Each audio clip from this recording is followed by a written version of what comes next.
अस्सलाम वालेकुम dear student. आज हम अपने लेक्चर को आगे बढ़ाएंगे और आज हमारा टॉपिक है एरर। तो जैसे आप जानते हैं कि हम कोई भी फिज़िकल क्वांटिटी मेजर करते हैं तो उस मेजर क्वांटिटी जो होती है वो हमेशा एक्चुअल वैल्यू से थोड़ा सा डिफ़र करती है। जब मेजरेबल क्वांटिटी एक्चुअल वैल्यू से डिफ़र करती है तो हम कहते हैं कि हमारे मेजरमेंट में एरर आ गई है। तो एरर की डेफिनेशन क्या है? तो हम कहते हैं it is the difference between measured value and actual value. measured value और एक्चुअल वैल्यू के बीच में जो डिफरेंस होता है हम टेक्निकली इसको एरर कहते हैं।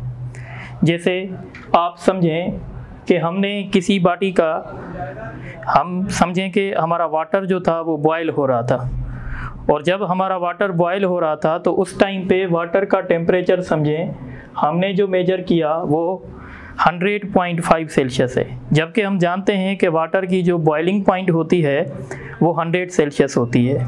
तो जो हमारा एक्चुअल वैल्यू है वो 100 सेल्सियस है और जो हमारा मेजर्ड वैल्यू है वो 100.5 है। तो इसका मतलब है 0.5 जो है उस किस्म की डेविएशन आ रही है और हम इस डेविएशन को टेक्निकली एरर कहते हैं। अब एरर क्यों होती है तो हम एरर्स के टाइप्स भी डिस्कस कर लेते हैं। टाइप्स और सोर्सेज ऑफ एरर। तो एरर के बेसिकली दो टाइप्स होते हैं। एक को कहते हैं सिस्टमेटिक एरर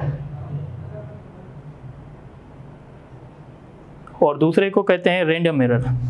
सिस्टमेटिक एरर उसको कहते हैं जो इंस्ट्रूमेंट की फॉल्ट की वजह से हो, या जो हमारा पर्सोनेल जो वर्क कर रहा है उसकी वजह से हो, या हमारे एनवायरनमेंट की वजह से हो। तो उस एरर को हम कहते हैं सिस्टमेटिक एरर। यानी the error is due to instrument, person or environment is called systematic error। Instrument मतलब जैसे कि एक ज़ीरो एरर होता है या एक इंस्ट्रूमेंट का एक किस्म का एरर होता है। जैसे समझें हमारा एक गैल्वेनोमीटर है और ये गैल्वेनोमीटर का जो ये पॉइंटर है समझें ये ज़ीरो पे कोइंसाइड नहीं है, ये जो गैल्वेनोमीटर का जो है पॉइंटर थोड़ा सा आगे है।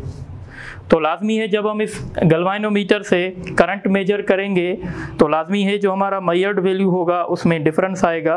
वो डिफरेंस इसलिए आएगा क्योंकि इसका जो ये है अपना एरो जो है वो बिल्कुल ज़ीरो पे नहीं है। तो ये एरर इंस्ट्रूमेंट की वजह से हो रहा है, तो इस एरर को हम कहेंगे यानी सिस्टमेटिक एरर। या समझें कि यहाँ पे किलोज जो हैं वो डिविएंस हैं और हमारा जो पर्सन जो हमारा एक्सपेरिमेंट कर रहा है उसने यहाँ से रीडिंग गलत ले ली है। तो जब वो रीडिंग गलत ले लेगा तो इससे भी हमारे जो हैं वो इश्यूज़ आएंगे एक्चुअल वैल्यू में और मेजर्ड वैल्यू में। तो इस एरर को भी हम सिस्टमेटिक एरर कहते हैं, या एनवायरनमेंट की वजह से भी हो सकती हैं ये। उसके बाद अच्छा, अब ये जो सिस्टमेटिक एरर होती है इस एरर को हम कैसे पहचानेंगे? तो याद रखिएगा सिस्टमेटिक एरर यानी जब हम रिपीट करते रहें, हमने एक बार रीडिंग ली, दूसरी मर्तबा एक्सपेरिमेंट किया, तीसरी मर्तबा एक्सपेरिमेंट किया, अगर हर चक्कर एक्सपेरिमेंट करने से, हर दफ़ा एक्सपेरिमेंट करने से अगर हमारे रिज़ल्ट सेम आ रहे हैं तो इसका मतलब है कि हमारा जो एक्सपेरिमेंट है उसमें सिस्टमेटिक एरर है। यानी सिस्टमेटिक एरर हमेशा मैग्नीट्यूड में कांस्टेंट होती है। तो हम कहते हैं it is constant in magnitude. यह मैग्नीट्यूड में हमेशा कांस्टेंट आती है। मतलब अगर हम, जैसे मैंने पहले एग्जांपल दिया कि हमारा वाटर जो है वो बॉयल हो रहा है और हमने टेम्परेचर मेजर किया थर्मोमीटर की मदद से, तो मिला हमें 100.5। तो अगर हम एक बार ले लें, 2 बार ले लें, 3 बार ले लें, भले हम कितनी भी मर्तबा अपनी ऑब्जर्वेशंस रिपीट करें, हमेशा हमें वैल्यू यही मिलेगा। तो इसका मतलब होगा कि जो सिस्टमेटिक एरर होती है वो हमेशा मैग्नीट्यूड में कांस्टेंट होती है। और सिस्टमेटिक एरर को हम सही कर सकते हैं क्योंकि हम सिस्टमेटिक एरर को यानी जज कर सकते हैं, स्टडी कर सकते हैं, तो इसलिए हम कहते हैं इट इज डिटर, या हम इसको ज़ीरो एरर भी कहते हैं, या इसको डिटरमिनेंट एरर भी कहते हैं। डिटरमिनेंट एरर यानी इस एरर का हम पता लगा सकते हैं। तो 2 प्रॉपर्टी याद रखिएगा, ये हमेशा मैग्नीट्यूड में कांस्टेंट होती है और इस एरर का हम जो है ठीक है पता लगा सकते हैं, यानी इस एरर को हम करेक्ट कर सकते हैं। और दूसरी एरर जो होती है, इस एरर को हम कहते हैं रैंडम एरर। देखें, रैंडम एरर उस एरर को कहते हैं जिसका काज जो है वो अननोन होता है, यानी इस एरर का कोई भी काज नहीं होता है, अननोन होता है, तो हम कहते हैं it is due to unknown cause. और इसको हम कैसे पहचानेंगे? इस एरर को हम ऐसे पहचानेंगे कि जैसे ही हम लोग रिपीट करतेंगे, अपनी ऑब्जर्वेशन रिपीट करेंगे, तो इसके वैल्यूज़ भी डिफरेंट आएंगे। सपोज करें, अगर यही एग्जांपल ले लें, अगर हमने पहली मर्तबा नोट किया तो वाटर की बॉइलिंग पॉइंट 100.5 सेल्सियस आई, फिर दूसरी मर्तबा हमने नोट किया तो 100.4 आई, फिर तीसरी मर्तबा हमने नोट किया तो 100.3 आई। यानी हमारे जो एरर हैं वो मैग्नीट्यूड में कांस्टेंट नहीं है, यानी वो मैग्नीट्यूड में वेरी कर रहे हैं। पहली मर्तबा एरर हमारा 0.5 है, दूसरे ऑब्जर्वेशन में एरर हमारा जो है 0.4 है, और तीसरे ऑब्जर्वेशन में एरर हमारा 0.3 है। तो मतलब ये है कि ये एरर जो है वो मैग्नीट्यूड में वेरी कर रहा है, तो हम कहेंगे इट वेरीज इन मैग्नीट्यूड। और इम्पॉर्टेंट बात यह है कि हम इस एरर को सही नहीं कर सकते, इसीलिए हम क्या करते हैं कि हम 5 या 6 ऑब्जर्वेशंस लेते हैं, फिर हम उनकी एवरेज लेते हैं। तो इसलिए मैं लिखता हूँ it can be minimise by taking average. It can be minimise by taking average. ये जो अब हमने डिस्कस किया है, इस पे हम एक MCQs कर लेते हैं ताकि आपका कॉन्सेप्ट क्लियर हो जाए। द एरर, या ऐसे हम लिखते हैं which of the following is और incorrect for random error. Option number 1, it has constant magnitude. Option number 2, it can be determined. Option number 3, it can be minimized by taking average. Option number 4, it has varying magnitude. ठीक है, 4 options हैं, और A option है 1 only, B option है 4 only, C option है 3 and 4, और D option है 2, 3 and 4। Question देखें, which of the following is are incorrect for random error. कौन सा जो है वो इनकरेक्ट है? अच्छा, तो जब हम इनकरेक्ट की बात करते हैं, इसका ऑप्शन एक और भी बना लेते हैं, और उसमें हम रखते हैं 1 and 2। तो अब आप देखें, पहला ऑप्शन देखें, इट हैज़ कांस्टेंट मैग्नीट्यूड। तो रैंडम एरर के पास कांस्टेंट मैग्नीट्यूड नहीं होता है जैसे यहाँ लिखा हुआ है बोर्ड पे, ठीक है। तो ये ऑप्शन बिल्कुल जो है, ये ऑप्शन बिल्कुल गलत है और हमें गलत की तलाश है, तो पहला ऑप्शन गलत हो गया। उसके बाद इट कैन बी डिटरमिन, इसको हम डिटरमिन कर सकते हैं, तो ये भी गलत है, तो ये दूसरा ऑप्शन ये भी हमारे लिए ठीक है। It can be minimise by taking average, ये तो बिल्कुल सही है, रैंडम एरर को मिनिमाइज कर सकते हैं by taking average. It has varying magnitude, ये भी सही है, इसके पास मैग्नीट्यूड वेरी करता है। तो हमारे लिए जो ऑप्शन है वो 1 और 2 इनकरेक्ट हैं, इसलिए इसका सही ऑप्शन जो होगा वो ई होगा, ठीक है। आप इसको नोट कर लें, तो फिर मैं रेस करता हूँ। अच्छा, अब हम चलेंगे रिप्रेजेंटेशन ऑफ एरर और अनसर्टेनिटी। एरर को दूसरा अनसर्टेनिटी भी कहते हैं। अब देखें हम किस तरीके से एरर को रिप्रेजेंट करते हैं। तो एरर को रिप्रेजेंट करने के 3 टाइप्स होते हैं। सो देयर आर 3, हम ऐसे लिखेंगे कि there are 3 ways to express error. सबसे पहले जो है उसको हम कहते हैं absolute error. Absolute error, absolute error की डेफिनेशन क्या है? It is the difference between measured value and actual value. तो हम इसको लिखेंगे it is the difference between measured value and actual value, और ये हमेशा पॉजिटिव होती है क्योंकि मोड में लिखी जाती है। ये है एब्सोल्यूट एरर का फार्मूला। मसलन आप कह रहे हैं कि हमारा मेजर्ड वैल्यू जो है वो 100 है और हमारा एक्चुअल वैल्यू जो है वो 105 है।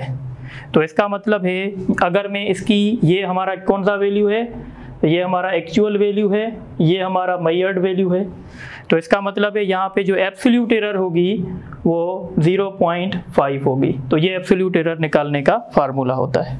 एब्सोल्यूट एरर हमेशा पॉजिटिव होती है। और दूसरी जो काम की बात है वो ये है कि जो एब्सोल्यूट एरर होती है वो हमेशा लीस्ट काउंट ऑफ इंस्ट्रूमेंट के बराबर होती है। सपोज करें हमारे पास एक स्टॉप वॉच है, स्टॉप वॉच का लीस्ट काउंट जो है वो 0.01 सेकंड है।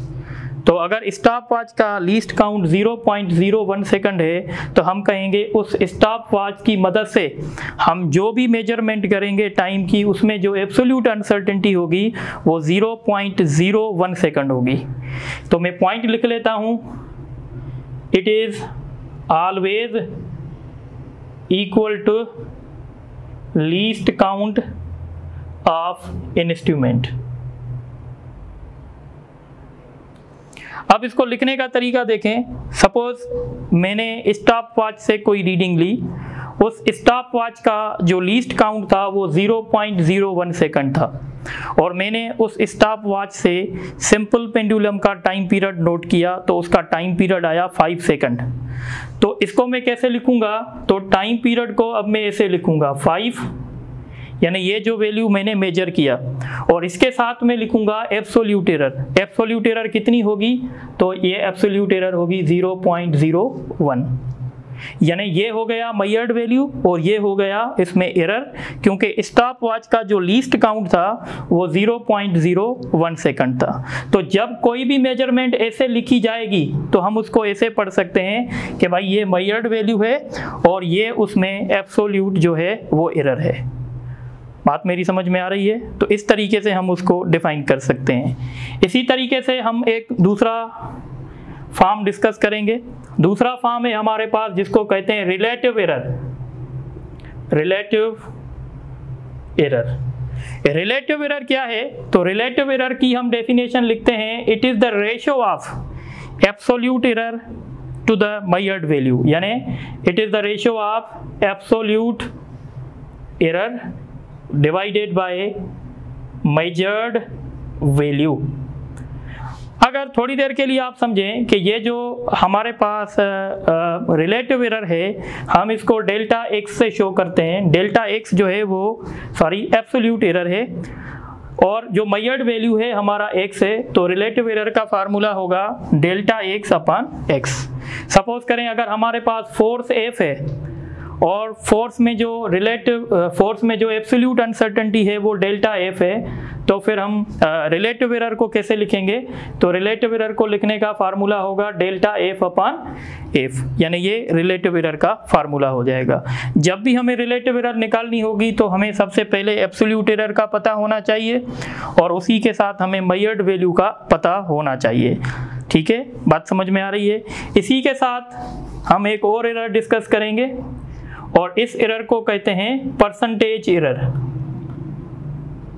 कौन सी एरर? Percentage error. अब परसेंटेज एरर क्या है? तो जब हम रिलेटिव एरर को 100 से मल्टीप्लाई कर देंगे तो वो बन जाएगी आपकी परसेंटेज एरर, क्योंकि जब किसी भी चीज़ को परसेंटेज में लेके आना होता है तो हम उसको 100 से मल्टीप्लाई करते हैं। तो परसेंटेज एरर कैसे मिलेगी? Relative error delta X by X और इसको हमें मल्टीप्लाई करना पड़ेगा 100 से। तो ये हमारे एक किस्म की रिलेटिव एरर निकल आएगी। अब हम इस पे एक छोटा सा एमसीक्यूज करते हैं। आप यहाँ देखें, the time period of a simple pendulum, the time period of a simple pendulum is measured by a stopwatch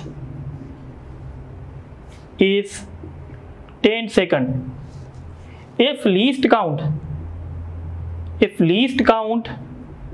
of stopwatch is 0.01 second, find the absolute error। पहला एमसीक्यूज। तो एब्सोल्यूट एरर कितनी होगी? 0.05 second, 0.01 second, option C 0.02 second, option D 0.08 second. तो शायद आप खुद बता सकते हैं। एब्सोल्यूट एरर का मैंने बताया था कि एब्सोल्यूट एरर हमेशा लीस्ट काउंट के बराबर होती है और क्वेश्चन में क्लियर आपको बता रहा है कि इसका लीस्ट काउंट कितना है। इस स्टॉप वॉच का लीस्ट काउंट 0.01 सेकंड है, तो इसलिए हम कहेंगे कि इसका ऑप्शन जो है वो बी सही होगा। इसी पैराग्राफ से क्वेश्चन नंबर 2 है। इसी पैराग्राफ से क्वेश्चन नंबर 2 है, find the percentage error. Find the percentage error, यही कह रहा है कि परसेंटेज एरर जो है वो फाइंड करके बताओ। तो इसके ऑप्शन में लिख लेता हूं 10%, 20%, 30%, 40%। ऑप्शन ई 1%, या इसको मैं ऐसे कर देता हूं, चले 1% भी चल जाएगा, 1%।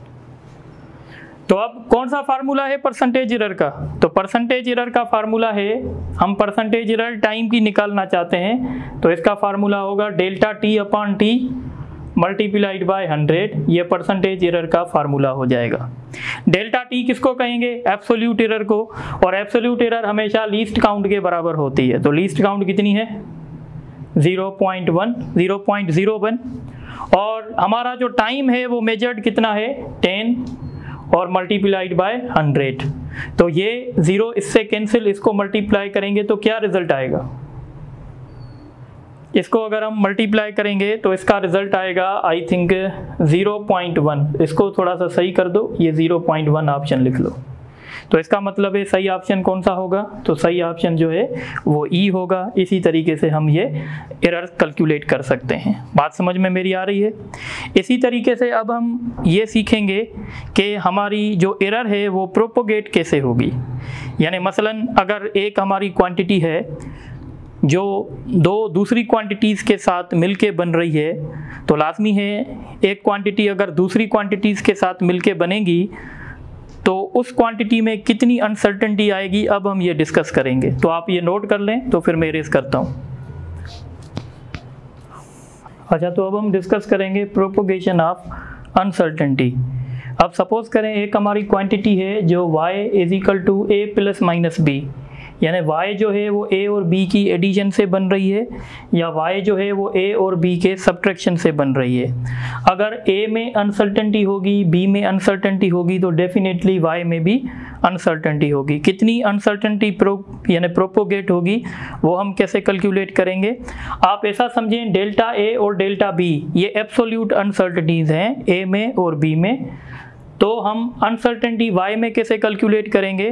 तो y में जो हम अनसर्टेनिटी कैलकुलेट करेंगे तो y में अनसर्टेनिटी हम जो है वो ऐड कर देंगे, चाहे भले हमारी क्वांटिटी यानी y is equal to a plus b से बन रही है और हमें बताया गया है कि भाई a में अनसर्टेनिटी 0.2 है और b में अनसर्टेनिटी 0.3 है।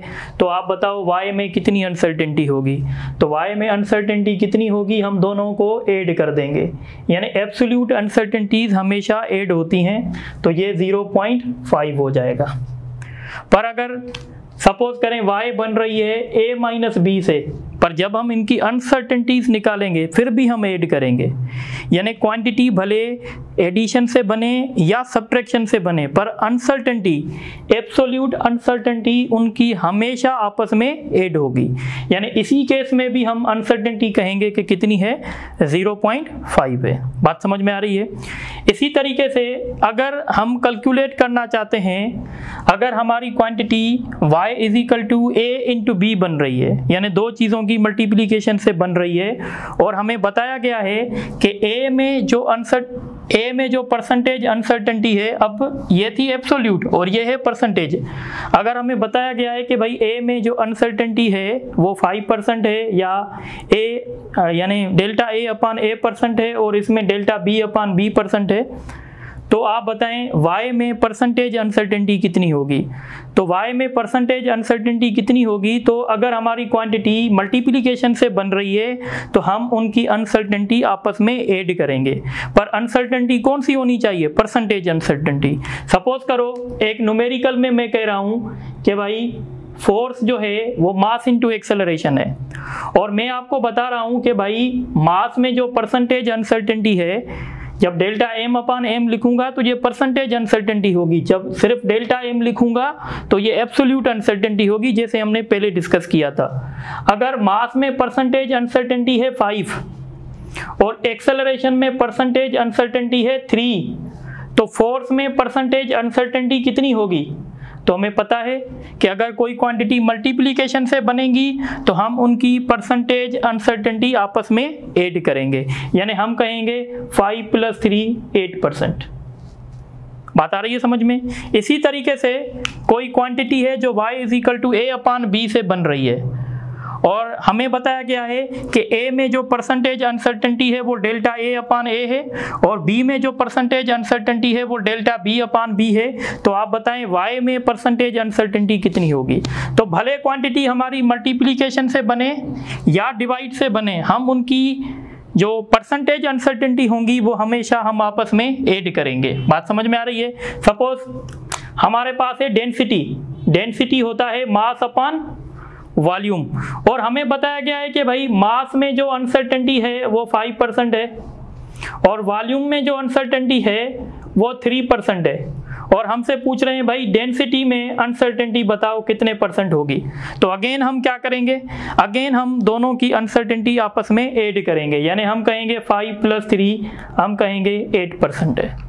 पर याद रखिएगा ये हम ऐड तब कर सकते हैं जब दोनों अनसर्टेनिटीज जो हों वो अपने परसेंटेज में हो, तो फिर हम ऐसा कर सकते हैं। इसके बाद एक क्वांटिटी है जो y is equal to a power n से बन रही है, y is equal to a power n से बन रही है, और हमें बताया गया है कि भाई a में जो अनसर्टेनिटी है, a में जो परसेंटेज अनसर्टेनिटी है वो डेल्टा a अपान a है, और हमसे पूछ रहे हैं बताओ भाई y में कितनी परसेंटेज अनसर्टेनिटी होगी?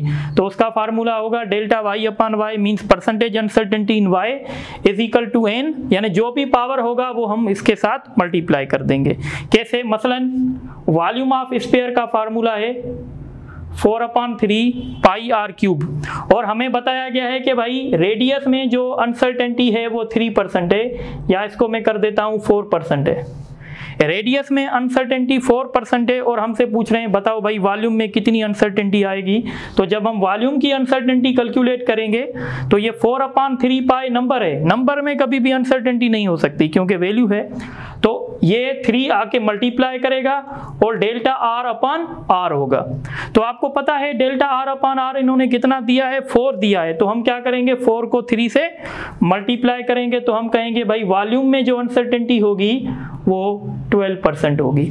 तो इसी तरीके से हम इसको कैलकुलेट कर सकते हैं। अब यहाँ पे आप एक बात का और भी आपको थोड़ा कंसीडर करना है, कभी कभी हमारे पास न्यूमेरिकल कैसे आते हैं, ऐसे आते हैं। सपोज ये मास ऐसे लिखा होता है 5 ± 0.1 और एक्सेलरेशन लिखा होता है 10 ± 0.1 और हमसे पूछा होता है। अच्छा आप देखें कभी कभी न्यूमेरिकल में ऐसे लिखा होता है कि भाई बॉडी का मास ये है, बॉडी की एक्सेलरेशन ये है, तो बॉडी का फोर्स कैलकुलेट करें।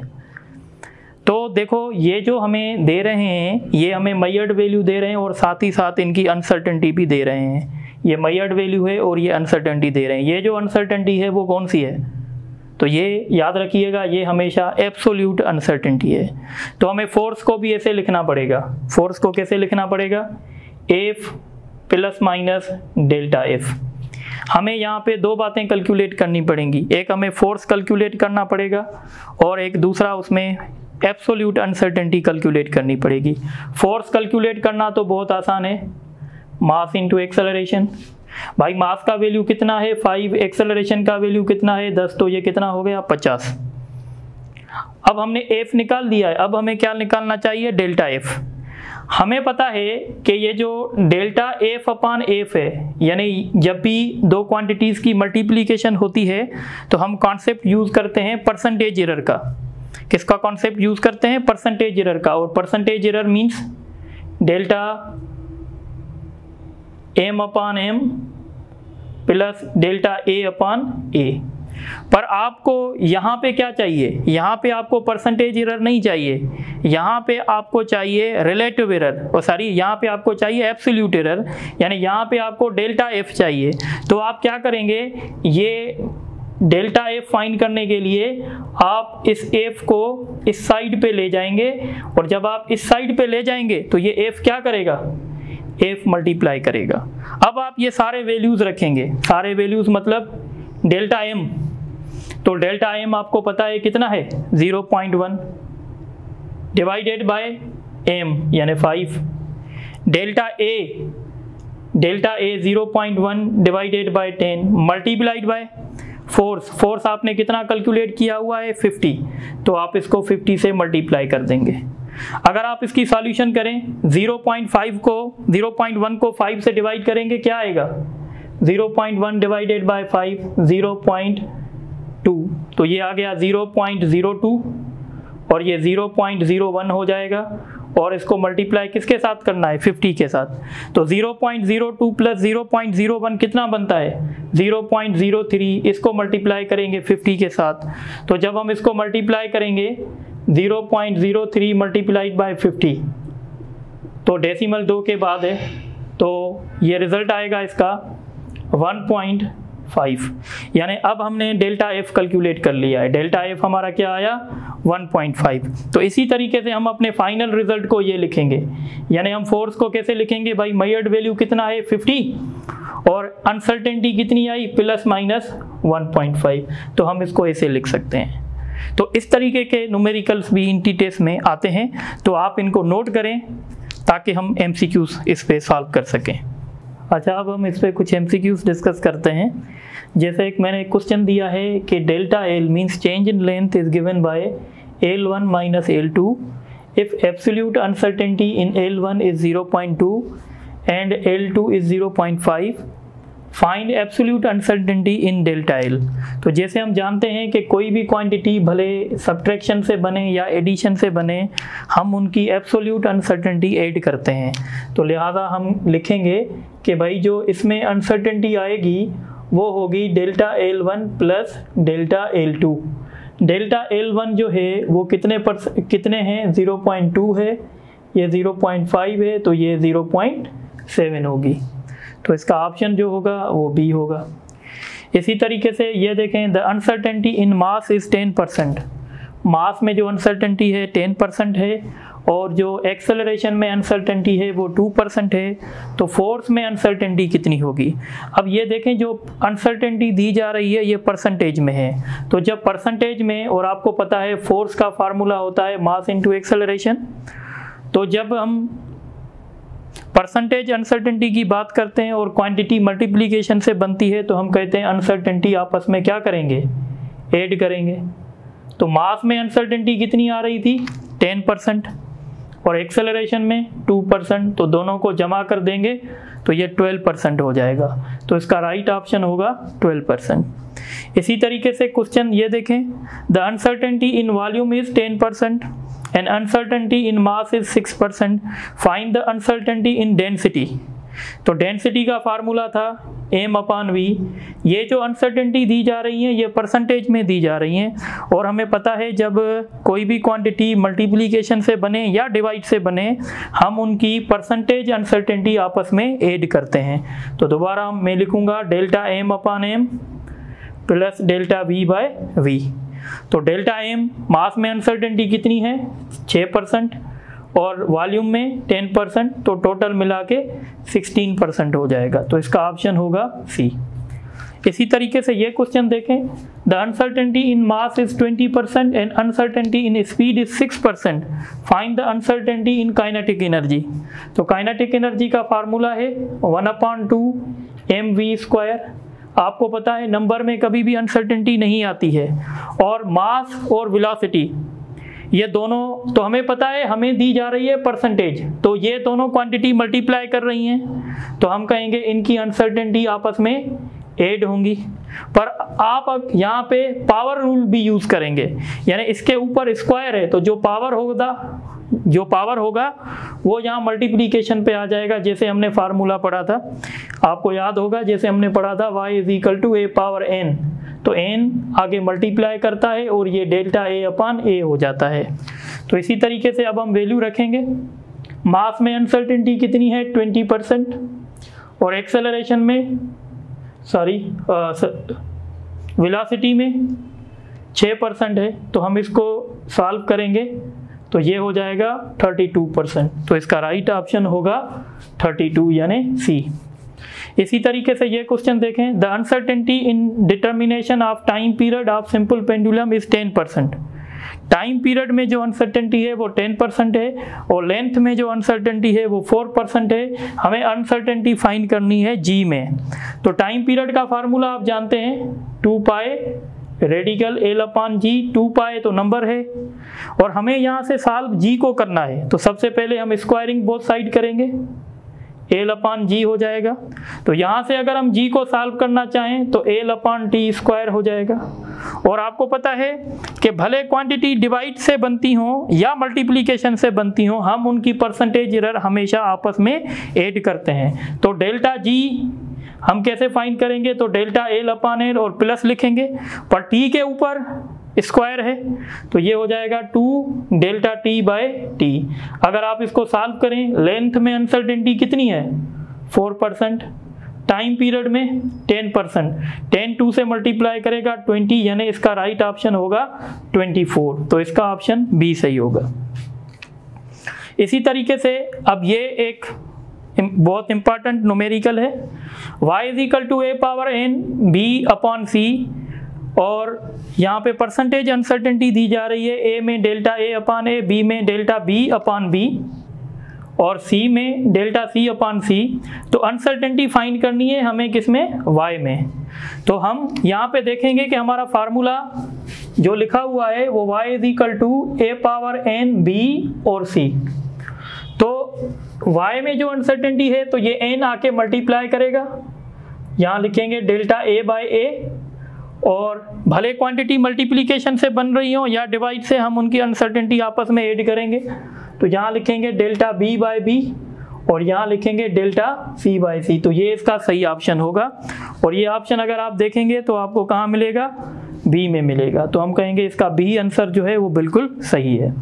इसी तरीके से ये क्वेश्चन देखें, V is equal to IR, और करंट में ये करंट का वैल्यू है और ये रेजिस्टेंस का वैल्यू है, हमें वोल्टेज चाहिए।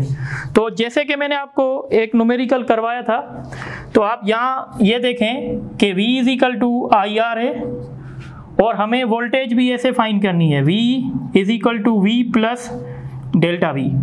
सबसे पहले तो हम V फाइंड करेंगे, और V फाइंड करने का सिंपल तरीका है I into R।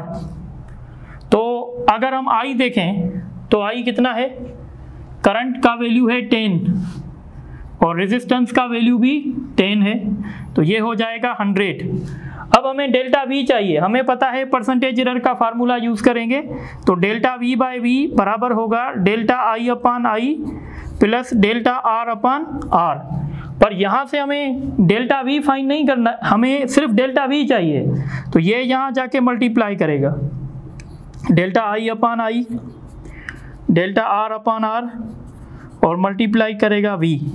Delta I upon I इसकी जगह क्या रखेंगे, तो डेल्टा I का वैल्यू है 0.2 और I का वैल्यू है 10, डेल्टा R का वैल्यू है 0.3 डिवाइडेड बाय 10 मल्टीप्लाइड बाय 100। तो जब हम इसको सॉल्व करेंगे ये 0.02 आएगा, ये 0.03 आएगा, इनको ऐड करेंगे 0.05 आएगा मल्टीप्लाइड बाय 100, तो ये 5 आएगा। तो अब हमने अनसर्टेनिटी भी कैलकुलेट कर ली। तो अब हम इसको ऐसे लिख सकते हैं, यानी इस V की जगह लिखेंगे 100 और डेल्टा V की जगह लिखेंगे ±5। तो ये इसका ऑप्शन सही होगा। तो आप देख सकते हैं इनमें से कौन सा ऑप्शन सही होगा, तो इनमें से C ऑप्शन जो है वो करेक्ट होगा, और ये फेडरल यूनिवर्सिटी की टेस्ट में आते हैं। इसी तरीके से अब ये क्वेश्चन भी देख लें, if y is equal to a minus b, if absolute uncertainty in a and b is delta a and delta b, then relative uncertainty in y। देखें सबसे पहले अभी आपको कौन सी अनसर्टेनिटीज दी जा रही हैं, एब्सोल्यूट अनसर्टेनिटीज दी जा रही हैं, और आपसे क्या पूछ रहे हैं, रिलेटिव अनसर्टेनिटी का फार्मूला क्या है, रिलेटिव अनसर्टेनिटी का फार्मूला है delta y upon y। Delta y means absolute uncertainty in y। तो एब्सोल्यूट अनसर्टेनिटी इन y कैसे मिलेगा, भले हमारी क्वांटिटी डिवीजन से, भले हमारी क्वांटिटी सब्ट्रैक्शन से बने या एडिशन से बने, हम उनकी अनसर्टेनिटी क्या करेंगे, हम उनकी अनसर्टेनिटी आपस में ऐड करेंगे। तो सबसे पहले अगर हम यहाँ से डेल्टा y का वैल्यू निकालें, तो डेल्टा y का वैल्यू हमें क्या मिलेगा, वो हमें वैल्यू मिलेगा absolute uncertainty in a plus absolute uncertainty in b। तो हमने डेल्टा y का वैल्यू निकाल दिया। डेल्टा y का वैल्यू क्या है, तो डेल्टा y का वैल्यू है uncertainty in a plus uncertainty in b, और इसको डिवाइड किसके साथ करना है, डिवाइड इसको y के साथ करना है, क्योंकि हम रिलेटिव एरर निकाल रहे हैं, और y हमें कैसे मिल रहा है, a माइनस b से। तो इसका सही ऑप्शन क्या होगा, तो इसका सही ऑप्शन होगा C। तो C is the right choice. इसी तरीके से आप ये MCQs नोट करें, तो फिर हम एक छोटी सी टॉपिक कर लेते हैं इस लेक्चर में। अच्छा, अब हमारे पास टॉपिक है प्रिसीशन एंड एक्यूरेसी। तो प्रिसीशन और एक्यूरेसी से क्या मुराद है, हम कहते हैं कि भाई ये मेजरमेंट जो है वो इसमें प्रिसीशन बहुत ज़्यादा है। तो प्रिसीशन हम उसको कहते हैं अगर हम बार बार मेजरमेंट ले रहे हैं और बार बार हमारे रिज़ल्ट वही आ रहे हैं, तो हम कहेंगे ये जो हमारी मेजरमेंट है ये प्रिसाइज है। सपोज़ करें हमने सिंपल पेंडुलम का टाइम पीरियड नोट कर रहे हैं, और सिंपल पेंडुलम का टाइम पीरियड 0.5 सेकंड आ रहा है। एक स्टूडेंट ने मेजर किया 0.5 है, दूसरे स्टूडेंट ने भी मेजर किया 0.5 है, तीसरे स्टूडेंट ने भी मेजर किया 0.5 है। तो हम कहेंगे कि हमारी जो मेजरमेंट है ये प्रिसाइज मेजरमेंट है, यानी बार बार जो है वो सेम रिपीट हो रही है। अगर मेजरमेंट हमारी बार बार सेम रिपीट होगी तो हम कहेंगे कि ये हमारी जो है वो प्रिसाइज मेजरमेंट है। एक्यूरेसी का क्या मतलब है, एक्यूरेसी का मतलब है कि हमारी मेजरमेंट जो है वो एक्चुअल वैल्यू के कितने करीब है। सपोज करें हम कहते हैं कि भाई हमारा एक्चुअल वैल्यू 1 है और हमारी एक रीडिंग जो है वो 0.9 आ रही है और दूसरी रीडिंग 0.8 आ रही है, तो हम कहेंगे कि ये जो रीडिंग थी 0.9 ये ज़्यादा एक्यूरेट है क्योंकि ये ओरिजिनल वैल्यू से बहुत क्लोज है। पर अगर हम इस रीडिंग को देखेंगे तो हम कहेंगे ये इतनी एक्यूरेट नहीं है क्योंकि ये एक्चुअल वैल्यू से ज़्यादा डिफ़र कर रही है। तो प्रिसीशन हमें बताती है कि हमारी मेजरमेंट बार बार ऑब्जर्वेशन करने से सेम आती है, और एक्यूरेसी हमें बताती है कि भाई जो हमारी मेजरमेंट है वो एक्चुअल वैल्यू से कितना क्लोज है। अब समझें, मैं आपको बताता हूँ टारगेट। समझे, ये हमारा एक टारगेट है, यहाँ पे हमें फायर करना है और कुछ हमारे पास स्टूडेंट हैं और सारे स्टूडेंट फायर जो हैं वो इस पॉइंट पे कर रहे हैं, सारे स्टूडेंट इस पॉइंट पे फायर कर रहे हैं। तो हम कहेंगे कि स्टूडेंट का जो फायर है वो प्रिसाइज है। प्रिसाइज क्यों है? क्योंकि हर एक स्टूडेंट सेम जगह पे फायर कर रहा है पर वो एक्चुअल पॉइंट से, टारगेट से बहुत दूर है। तो हम इसको एक्यूरेट नहीं कह सकते। एक्यूरेट तो तब था जब वो इसके क्लोज हो, पर हम इसको प्रिसाइज कह सकते हैं कि सारे स्टूडेंट का जो निशाना है वो तकरीबन, उसमें प्रिसीशन जो है वो ज़्यादा है क्योंकि सबका निशाना जो है वो एक जगह पे लग रहा है। तो जो मेजरमेंट प्रिसाइज होती है वो हमें ये नहीं बताती है कि इसमें एक्यूरेसी कितनी है। तो प्रिसाइज और एक्यूरेसी के बीच में कोई भी रिलेशन नहीं बनता है। यानी अगर कोई कहे कि भाई ये मेजरमेंट प्रिसाइज है तो हम ये नहीं कह सकते कि ये मेजरमेंट एक्यूरेट है। एक्यूरेट हो भी सकती है, एक्यूरेट नहीं भी हो सकती। तो प्रिसीशन को मैं कैसे डिफाइन करूँगा? The measurement is said to be precise if it repeat and get similar results। यानी अगर हम बार बार मेजरमेंट करते रहें और हमें सेम तरह के रिजल्ट मिलते रहें तो हम उस मेजरमेंट को प्रिसाइज मेजरमेंट कहते हैं। मेजरमेंट की जो प्रिसीशन होती है वो डिपेंड करती है लीस्ट काउंट पे। तो मैं लिख लेता हूँ, it is depends upon least count of instrument.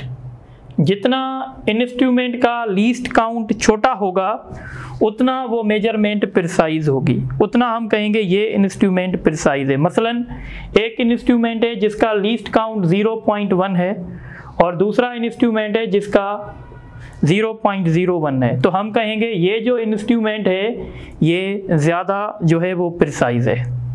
बात समझ में आ रही है?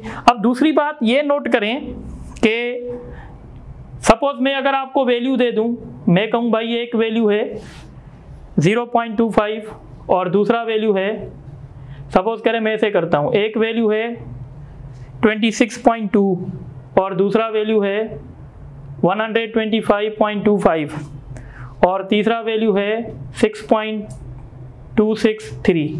अब मैं आपसे पूछ रहा हूँ इन तीन वैल्यूज में से कौन सा वैल्यू प्रिसाइज है? तो याद रखिएगा, प्रिसाइज वैल्यू देखने का एक तरीका मैं बता रहा हूँ, जितने डेसिमल के बाद डिजिट्स ज़्यादा होंगे, जिस डेटा में डेसिमल प्लेस ज़्यादा होगी उसमें हम कहेंगे कि वो वैल्यू हमारा प्रिसाइज है। अगर आप यहाँ देखें तो डेसिमल प्लेस 1 डिजिट के बाद है, यहाँ देखें 2 डिजिट के बाद है और यहाँ देखें तो 3 डिजिट के बाद है, तो हम ये कहेंगे कि ये जो हमारी मेजरमेंट है ये ज़्यादा प्रिसाइज मेजरमेंट है। सो मैं यहाँ पे पॉइंट लिख लेता हूँ, द प्रिसिशन ऑफ मेजरमेंट या of data depends upon the placement of decimal. Decimal की प्लेसमेंट पे डिपेंड करेगा। तो ये 2 पॉइंट्स आप लोगों को याद रखनी पड़ेंगी। अच्छा, इसमें हम एक पॉइंट और भी ऐड करते हैं, सपोज करें एब्सोल्यूट एरर, यानी जिस मेजरमेंट की एब्सोल्यूट एरर कम होगी, क्योंकि जितना लीस्ट काउंट कम होगा उतनी एब्सोल्यूट एरर कम होगी, तो जिस मेजरमेंट की एब्सोल्यूट एरर कम होगी वो मेजरमेंट ज़्यादा प्रिसाइज कहलाएगी। और जिस मेजरमेंट की एब्सोल्यूट एरर ज़्यादा होगी वो एरर उतनी प्रिसाइज नहीं कहलाएगी। इसी तरीके से अब हम लास्ट में डिस्कस कर लेते हैं accuracy. It shows the closeness कह सकते हैं और डेविएशन कह सकते हैं, deviation of measured value from actual value. ठीक है, अब कैसे समझेंगे इसको आप? तो देखें, जैसे मैंने ऊपर आपको बताया था कि अगर हमारा ओरिजिनल वैल्यू 1 है और एक रीडिंग 0.9 आ रही है, दूसरी रीडिंग 0.8 आ रही है, तो हम कहेंगे ये जो 0.9 है ये ज़्यादा एक्यूरेट है एज कंपेयर टू 0.8, यानी क्लोजनेस जितनी ज़्यादा होगी उतनी हमारी एक्यूरेसी ज़्यादा। अब एक्यूरेसी हम कैसे पहचानेंगे? सपोज करें अगर मैं कहता हूँ भाई एक वैल्यू है 23.4, ठीक है, और दूसरा वैल्यू है 2.5 और तीसरा वैल्यू है 195.33। तो आप देखेंगे कि भाई किस फिगर में, किस डेटा में सिग्निफिकेंट ज़्यादा हैं। अगर आप इस डेटा में देखें तो सिग्निफिकेंट्स कितने हैं? 3 सिग्निफिकेंट्स हैं। इस डेटा में देखें तो सिग्निफिकेंट्स कितने हैं? 2 हैं। और इस डेटा में अगर आप देखें तो सिग्निफिकेंट्स कितने हैं? तो इसमें सिग्निफिकेंट जो हैं वो 5 हैं। तो जिसमें सिग्निफिकेंट्स ज़्यादा होंगे वो उस मेजरमेंट में एक्यूरेसी ज़्यादा होगी, और जिसमें सिग्निफिकेंट्स कम होंगे उसकी एक्यूरेसी कम होगी। तो 2 बातें आपको याद रखनी है। डेसिमल की प्लेसमेंट क्या शो करती है? प्रिसाइज। और नंबर ऑफ सिग्निफिकेंट्स क्या शो करते हैं? एक्यूरेसी। तो it depends upon the significant figures in data. जितने ज़्यादा सिग्निफिकेंट्स होंगे उतनी डेटा हमारी एक्यूरेट ज़्यादा होगी। इसी तरीके से याद रखिएगा, जिस मेजरमेंट की परसेंटेज एरर कम होगी या रिलेटिव एरर कम होगी, हम कहेंगे वो डेटा ज़्यादा एक्यूरेट होगी। So it depends upon the percentage error of measurement. बात मेरी समझ में आ रही है? तो इस तरीके से ये कुछ पॉइंट्स हैं जो आपको याद रखनी है। इस पे एमसीक्यूज भी हो सकते हैं। सपोज करें अगर मैं एक एमसीक्यूज दे दूं, एक क्वेश्चन देता हूं, विच of the following data is most accurate? Which of the following data is most accurate? और ऑप्शन देता हूं 16.4, 124.25, 9.3,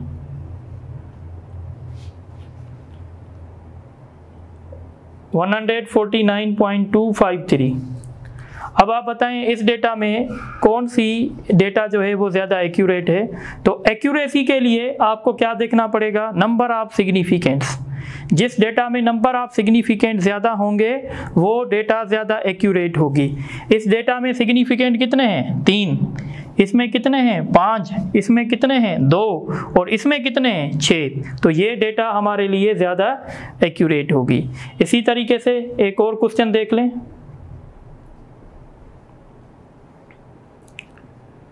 Which of the following data is most precise?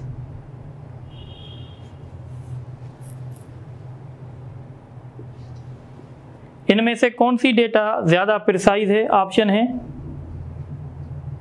10.1, 10.02, 0.523 या 1.523, 120.5। तो प्रिसाइज के लिए हमें क्या देखना पड़ेगा कि डेसिमल के बाद जो हैं वो कितने डिजिट्स हैं, यानी डेसिमल की प्लेस कितनी है। अगर हम इसमें देखें तो डेसिमल 1 प्लेस के बाद है, इसमें देखें तो डेसिमल 2 प्लेस के बाद है, इसमें देखें तो डेसिमल 3 प्लेस के बाद है, और इसमें देखें तो 1 के बाद है। तो ये जो डेटा है इसमें डेसिमल जो है वो 3 डिजिट के बाद है, यानी इस डेटा में जो डेसिमल है वो 3 डिजिट के बाद है। तो ये डेटा हमारी ज़्यादा जो है वो प्रिसाइज होगी। तो इंशाल्लाह बाकी इस सिलेबस का, यानी जो आपका फर्स्ट ईयर का फर्स्ट चैप्टर है, इसका एक टॉपिक रहता है वो है कन्वर्जन, वो है डायमेंशन। इंशाल्लाह हम ये नेक्स्ट लेक्चर में डिस्कस करेंगे। Thank you.